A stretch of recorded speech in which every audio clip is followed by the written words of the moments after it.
Hi, you're listening to After Dinner Conversations, short stories for long discussions. What that means is we get short stories, we select those short stories, and then we discuss them specifically about the ethics and the morality of the choices the characters and the situations put us in.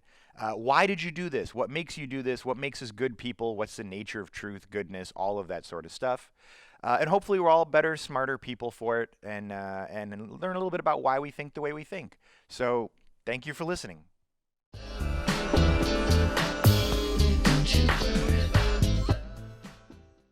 Hi, and welcome back once again to After Dinner Conversation. We're in season 5 now, I think.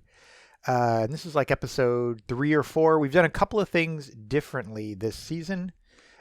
We are mixing it up because when we get 4 people, it's like the podcasts get longer and nobody quite gets enough time to say everything they want to say. So we've been rotating around. This time it is myself, Kolby, here with Ashley. Hello, everyone. And we are doing the story Appreciating Hate. Just as a reminder, like and subscribe. You can get the magazine through our website, afterdinnerconversation.com. You can also get it on Amazon and Apple and Hoopla and Barnes & Noble and like every place you can get this sort of stuff.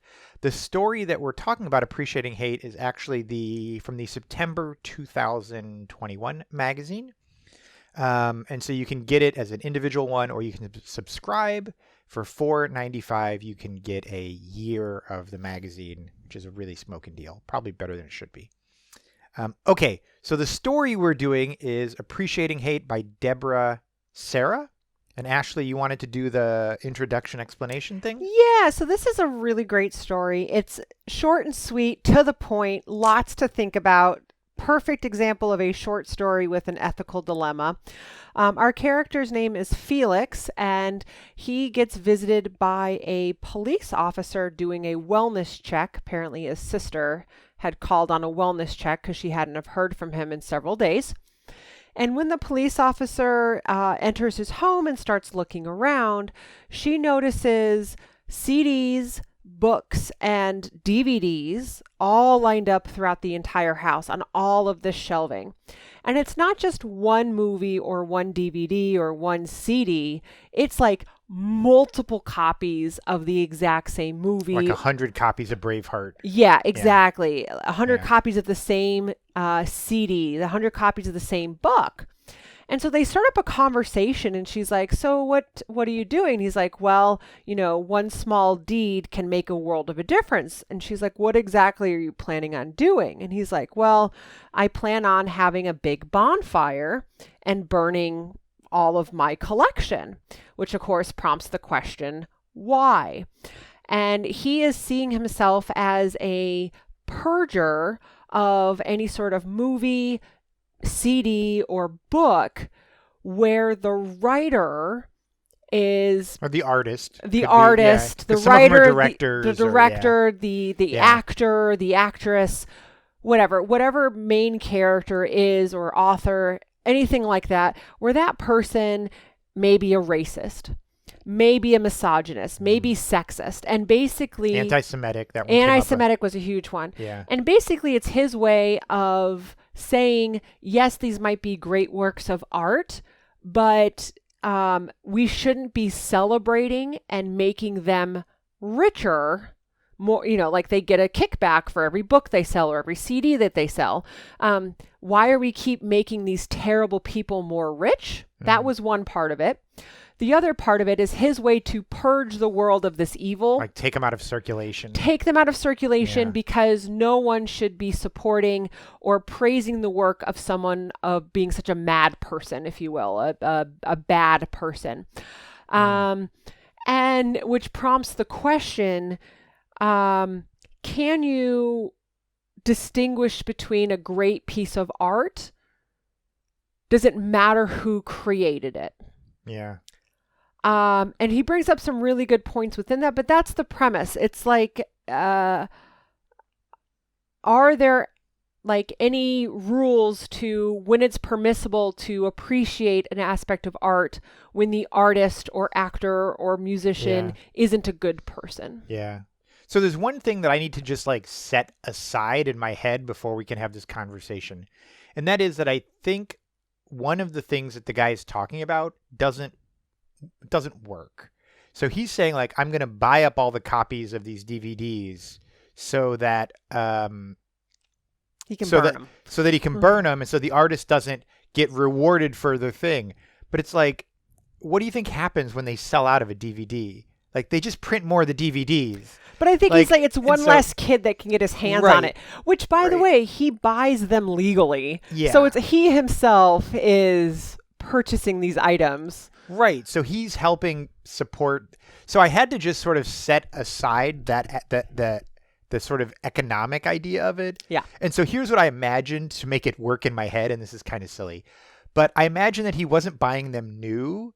He was buying them from like used record stores and stuff. Yeah. So that it wasn't like there was a reason to print more of them. They just weren't sort of available in secondhand stores. I like to believe that as well. That was the only way I could even begin to justify it. And at some point I just had to say like, you know what? Like the writer here is trying to say something and encourage a discussion in a really succinct way, which we don't get enough of. And so I just need to suspend my disbelief for that one aspect of it to get to the bigger thing that they're really talking about. And that is the thing you said, which is can we set aside the failings of the artist and still appreciate the art? Yeah. Yeah. Did you think that same thing when you read it? Yeah, I was like, well, he's kind of promoting the art by buying it, and again, the artists get kickbacks. But yeah, that's very true. He definitely sees himself as a hero. He's saving humanity from all these, people putting art out into the world. No one should see it. No one should read it. No one should hear it. Yeah. And so he really sees himself as this is his mission.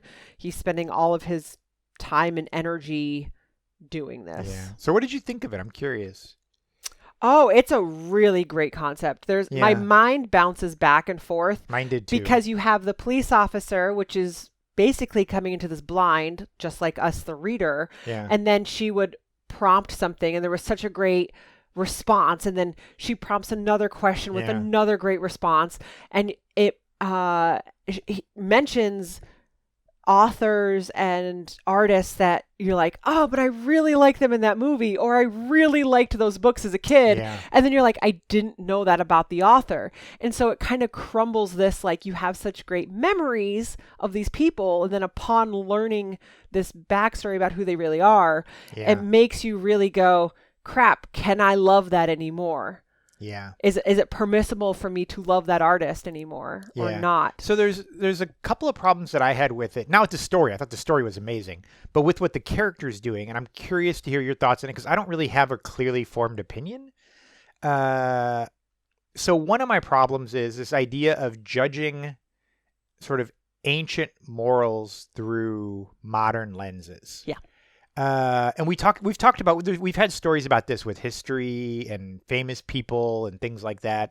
Like way, way back in the beginning in like episode 3 or 4 in season 1, there was that story about, the guy who wanted to make the labor camps for kids, but he got the idea from like a Nazi thing. It was like a fitness camp, like mandatory fitness camp that he got from like the Nazi thing. But at any rate, and so we talked about that at that point, about the idea of like, can a good idea come from a bad source? And I feel like it's the same thing here. Can good art come from a bad source? But then how do you judge?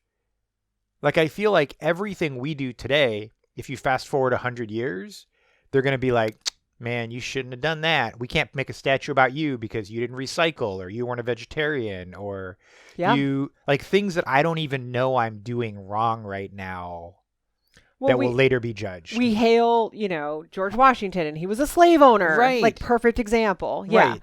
Right. And I feel like it's the same thing where you would be like, or it's like, well, it was legal back then. And like, yeah, but people knew it was wrong. And I'm like, did they? Or, like. So I thought about this a lot. This is a big part that the story brings up. You have to keep into context what is the frame of mind, ethical, not ethical, at that time period, because that always changes. What's right and what's wrong changes throughout history. what I want to know is, upon given new information, Oh, are they yeah. able to learn from their mistakes and move forward? That's what I care more about than anything is have they been, were they given the opportunity to educate themselves about this issue? Mm-hmm. And if they were they able to be open-minded enough to make a change towards what may be the better thing to do? So when you know better, you do better, sort of thing. Yes, and that, because I feel like societal norms, slang terms that we use now that I used as a kid, no longer permissible to use today. Yeah. And so it's like we see that a lot now with celebrities and people that are known being. I feel this way about the thing with like people that are not new but like old, like that are in their 70s, where they get some picture of them dressed up in blackface for Halloween. Yeah. And I'm like, look, is that a really stupid thing to do? Yes. Was it a really stupid thing to do in 1952? Not really. It was just sort of like a thing. And do I think you would do it now? No, I think you know better now, but you didn't know better then. Was it right back then? No. But was it permissible? Yes. And now, upon getting new information, now you know better. Have they changed their tune? And that is what I really have to think about. So the hard part is all of these authors, all of these artists have been passed. They're dead, deceased, the majority of them. So it's hard to, if they haven't spoken about that part of their life, or things that they have been remorseful from, or things that they've learned from. Lack of information. You don't know now. Like, they're dead. You don't know if they would have changed their mind or changed their tune or their attitude about certain things. So that's the thing that I struggled with. And that's the hard part. Yeah, I agree. And I had the same issue with it.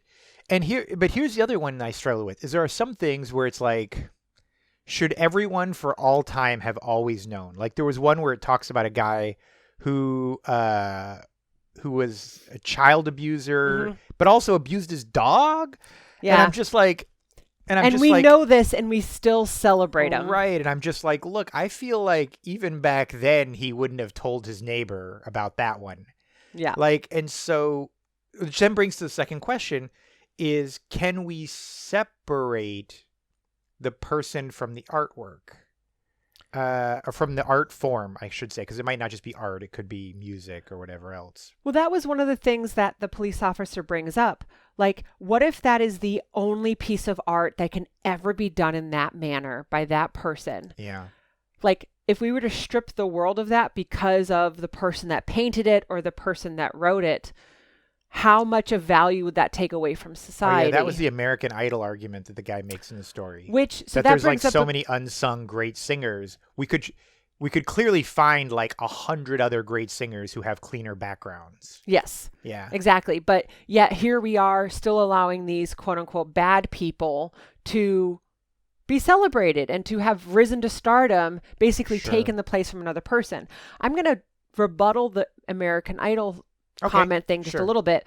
I do feel, because you watch those shows way more than I do.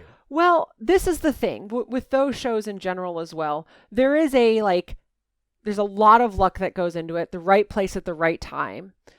And I think a lot of it has to do with, you have that certain something extra. And a lot of it has to do if you're at the right place at the right time to meet the right person. Yeah. And so who's to say there are tons of people out there that are more talented, and just other people got the better break.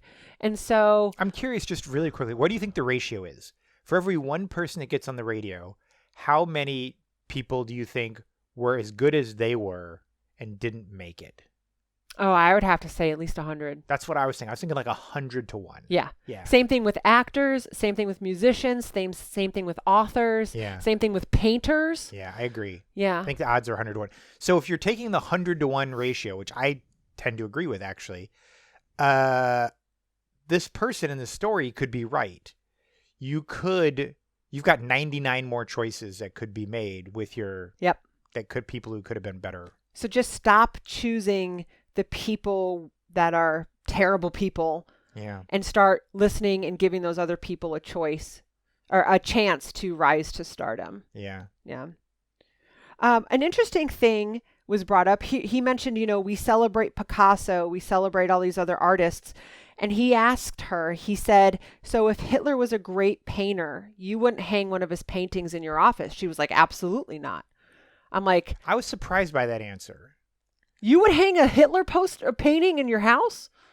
I think I would, and I'm going to get in trouble for saying Oh. Not because I think it's great art, because I have no idea what Hitler's paintings look like. I know he didn't get admitted to art school. He tried.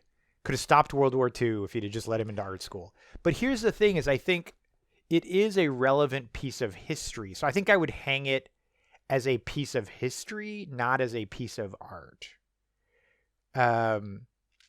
Because I think there's something to be learned from horrible people. Like, one, that there's... Looking at a painting that he made of a sunset is valuable as a piece of history. Like, aren't there other pieces of history that may hold a little bit more...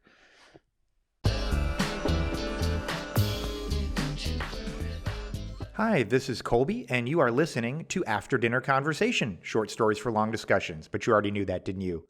If you'd like to support what we do at After Dinner Conversation, head on over to our Patreon page at patreon.com/afterdinnerconversation.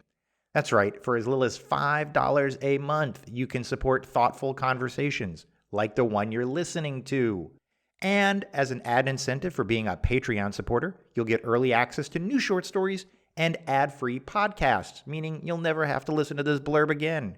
At higher levels of support, you'll be able to vote on which short stories become podcast discussions. And you'll even be able to submit questions for us to discuss during these podcasts. Thank you for listening, and thank you for being the kind of person that supports thoughtful discussion.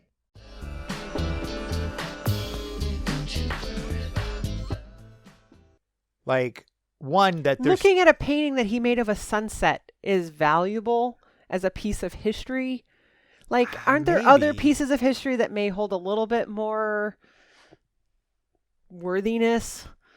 I mean, but I feel like, okay, so this is going to get like deep, but I feel like when you look at art, there's a conversation that goes on. There's what the artist wants to say, and there's what you hear and interpret, right?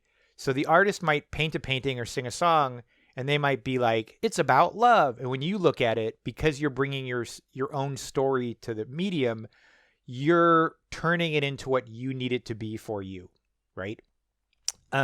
Which is good. It's supposed to be an interactive process of experiencing any kind of art. And I feel like knowing something about the artist brings something to me in the way I experience and interpret that art. So if I looked at a piece of painting from Hitler, I wouldn't look at it and think that is beautiful art. I would look at it and think, like, people are capable of a multitude of emotions. They're capable, like, how can someone who sees this also see that other thing?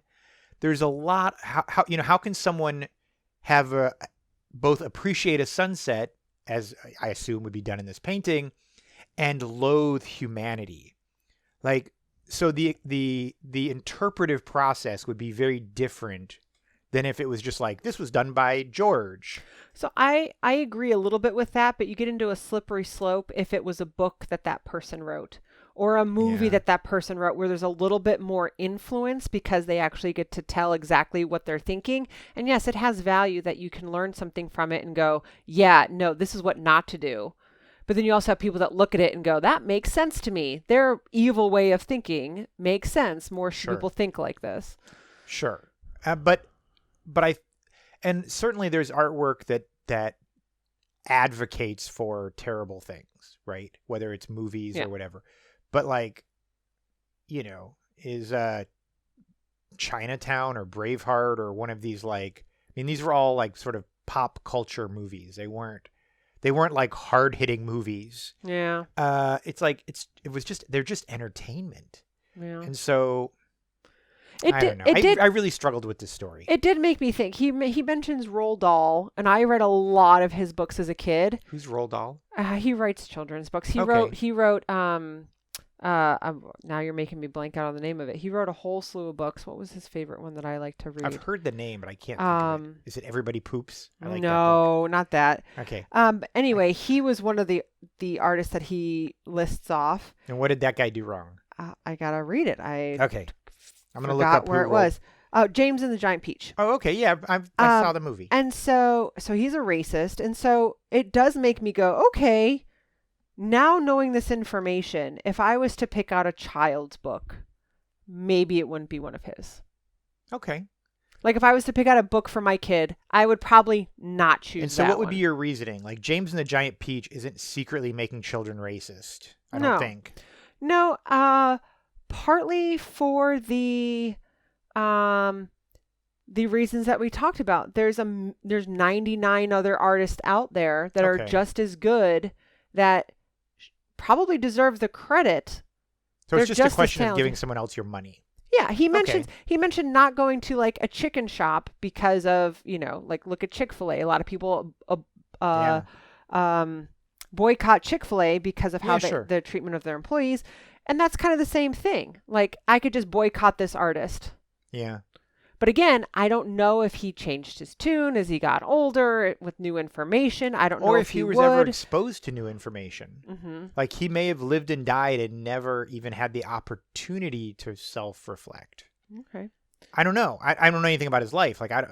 Nobody. I mean, I assume somebody was like, "Hey, that's kind of racist," and was he like, "I don't care," or did he be like, "Oh, I didn't know that hurt people's feelings," or "I didn't know that was a thing," or yeah, I have no idea. And I think I want to differentiate this a little bit finer. I think I would have a different opinion between living and dead artists. Yes, you'd have to. You have to give a little bit of leeway for the artists that have passed because you don't know. You don't know, and you don't know what they would be like if they were alive today. Yeah, I would agree with that. So, like, am I going to go buy like a Bill Cosby CD? No, I'm not. Like, I'm not going to pay to go. Like he's touring now, probably. I'm not going to pay for his ticket. I don't want to see it. It's just. But you would hang a Hitler poster painting? I would, but not as a work of art, but as a work of culture and history. I think I would. I would not want that in my house. Yeah, no, I think a lot of people wouldn't. Oddly enough, I think there'd be some people that would overly covet it as like a sacred thing. That's the scary part. That's the scary part. Yeah, that's the scary part too. Yeah, It's the grayer ones that are harder for me, though, right? Yeah. Like it talked about Picasso being a misogynist or something. And it's like, he's dead. And like, I don't know what his relationship with that aspect of his life was like. I don't know anything about it. Not that I could ever buy a Picasso. I suppose I could buy like a print at like a poster store. You could go to museums and pay to see his artwork. Yeah, like go to the Picasso. We went to the Picasso Museum in Barcelona, right? Now, knowing what you know now, would you go to the Picasso Museum in Barcelona? Because he's dead. Because he's dead. Yeah. Okay. I think I would. I don't know if I would go. Yeah, I think because he's dead would be part of it for me. I'm gonna challenge you on one thing with. I think it also depends on what the medium is. Like, let's say some evil person, I'm just making this up, made a movie, but that movie had such a positive impact on society. And like, it turns out Dr. Seuss was a horrible human being. Yeah, just some sort of, like a movie, like, when does the revelations about Jim Henson? When does the good outweigh the bad? I guess, like, say there was a movie or a book or a painting that like revolutionized society for the better, but the person that did it is just messed up in a different area. This is the thing with Henry Ford. Henry Ford was a terrible anti-Semite. Went to Germany to talk to Hitler to talk about like, how can I help you in your war effort? That doesn't mean he didn't revolutionize the way we produce cars and things. Yeah. I don't know. I'm just saying, can you excuse a person for being racist or misogynist if what they produced gave good so much to the world? So I'm going to throw a wrench in your theory, though. I would argue that at some level, maybe not through great art, but at some level, most people probably add good to the world. Now, the amount of, I mean, maybe it's as simple as, they were kind to their dog, or they had empathy for their grandmother as she was aging, or like, I find it hard to believe that anyone wakes up and is evil every day their whole life. So I'm going to challenge you on this. Okay. How much evil does a person need to be until finally you're like, you know what? I'm not going to support you anymore. Yeah. I mean, there's one thing, like, do I want you in my life as a person, right? Like, I have a pretty low threshold for people that do miserable things that I actually will, like, hang out with and have a beer with. No, I'm saying think of your favorite actor, think of your favorite writer, think of your favorite musician. Sure. Like, oftentimes we're like, oh, they got in a car crash and hurt someone. Okay, we're going to shrug that one off. Oh, Right. they were in one DUI. We're going to shrug that off. Right. What is the extent where you go, you know what, they should have known better, but I That's still the thing. really love their music. That's the problem, right? Do you go to not see every movie that has an actor in it who ever got a DUI? Like, I feel like, and this is why I think this is a really dangerous thing that the character Felix in the story is doing, is I very much understand wanting to make your own choice about what's acceptable for you. But that's not what Felix is doing. Mm-mm. He's making a choice about what is acceptable for everyone. Mm-hmm. And that's, I think, where I had a bigger problem with what the character in the story is doing. My takeaway was he could get his point across if he could educate people about these backstories. Just be like, hey, just so you know, that book that you're picking up, this is who the author is. This is also an amazing book. Now choose between the two. And this author was a better person, human Sure. being. So he could have, because he brought up a lot of names that I had no idea. And it would be like, hey, if you just educated the people, let them make the choice for themselves, but Sure. at least get the news out there, because we oftentimes bury that because we're Yeah. so in love with the movie or so in love with the song Yeah. that we forget that the person that created it. Here's the thing. I think this is totally me just shooting off the mouth, but I think what we would find if we had like a secret crystal god ball that like allowed us to see into everyone's like their entire life story and their entire actions and their motivations and all these things, that if we looked at every single person in the world, what we would find is that people are just people. Like, they make good decisions and bad decisions, and they do things out of love, and they do things out of sort of fear and hate and spite, and that maybe the ratios are different for different people, but the idea that, like, this character says, there was right and wrong, and he did not believe in moral relativity.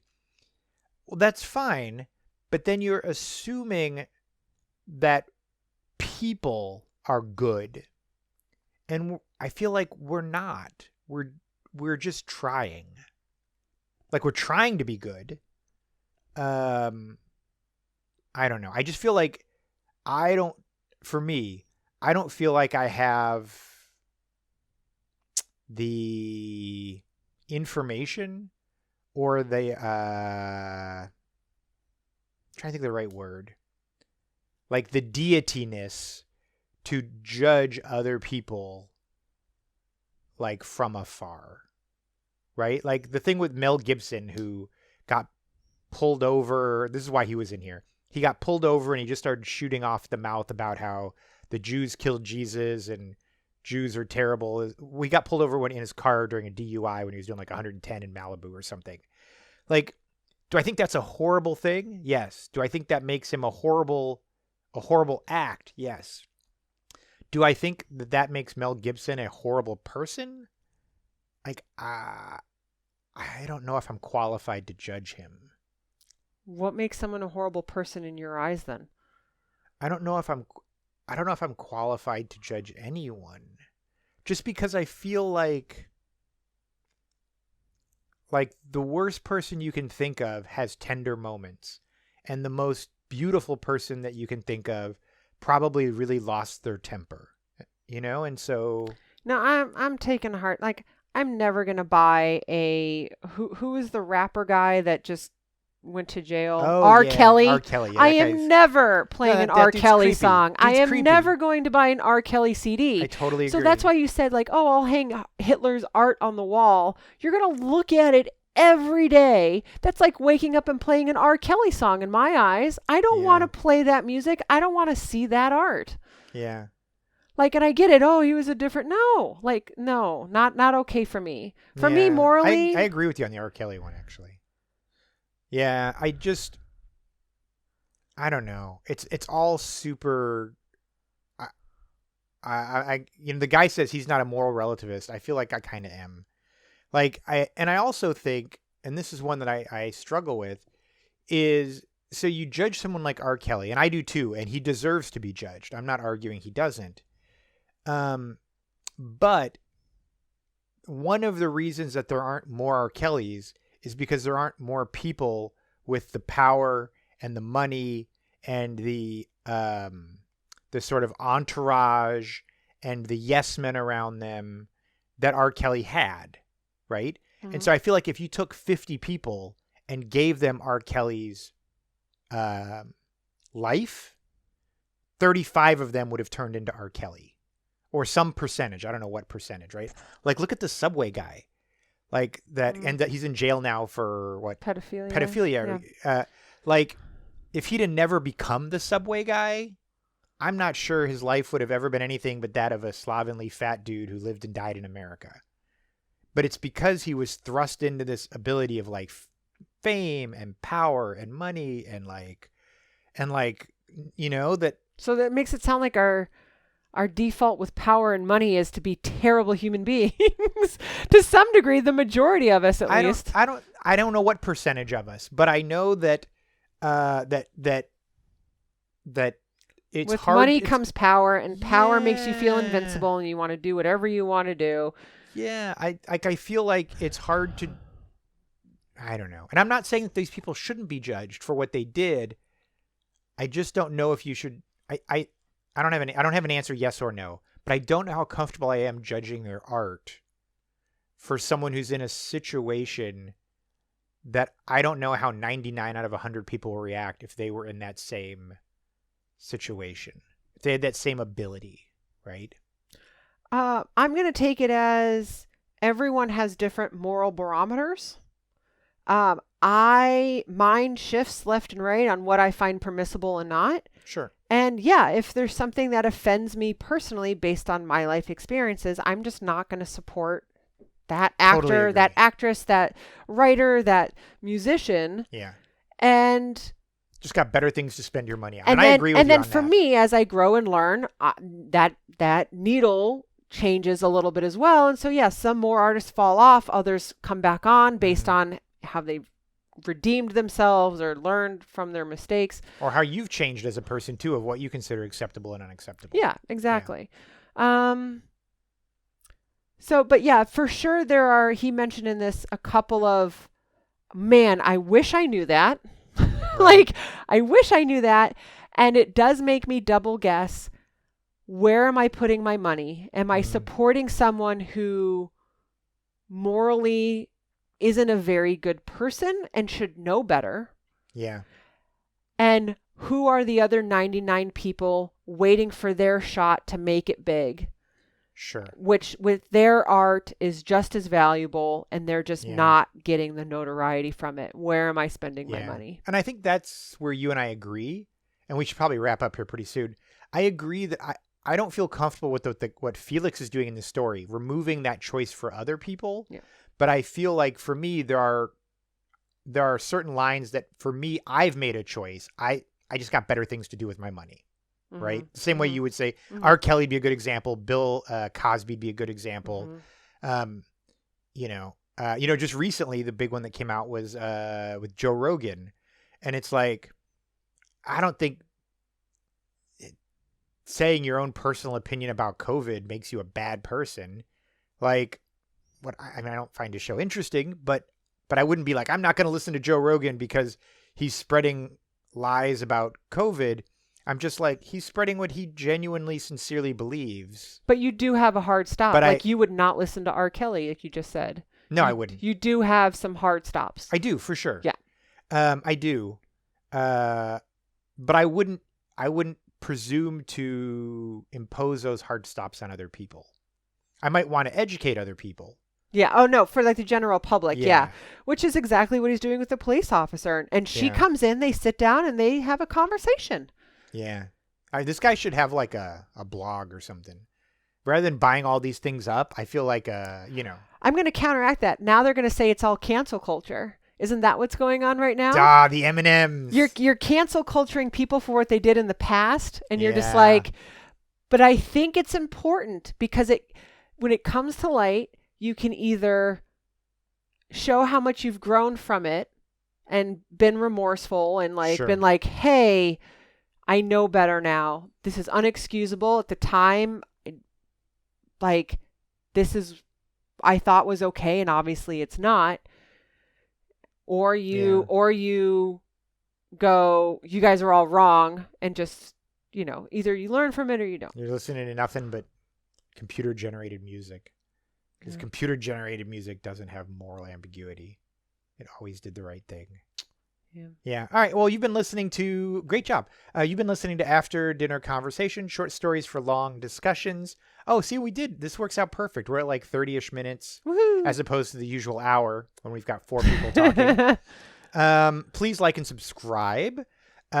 Please get the magazine, the monthly magazine from our website, afterdinnerconversation.com. If you like this podcast, share it with friends and family. Oh my gosh. Yeah. Ask them what they would think. Yeah. No, that's a great idea. I would be really curious. Like if I was a podcast listener, I would be like, you don't even have to read the story necessarily. You can just be like, here's this podcast I listened to. Here's what they talked about. Would you listen to the music? Would you go see a Picasso museum now? Yeah. Yeah. We just went a while ago to go see Van Gogh. Yeah. I hope we don't find out something terrible about Van Gogh someday because, like, I kind of liked that display. I kind of liked it. Yeah, so no, sharing would be great. And actually, I saw a statistic. I mentioned this a while ago, many, many podcasts ago, that something like 85% of the podcasts that people listen to come from direct recommendations from friends. It's not advertising. It's not searches. It's all like a friend referral. So please refer us to a friend. Again, this was from the September 2021 magazine. Thank you for joining us. Bye. Bye.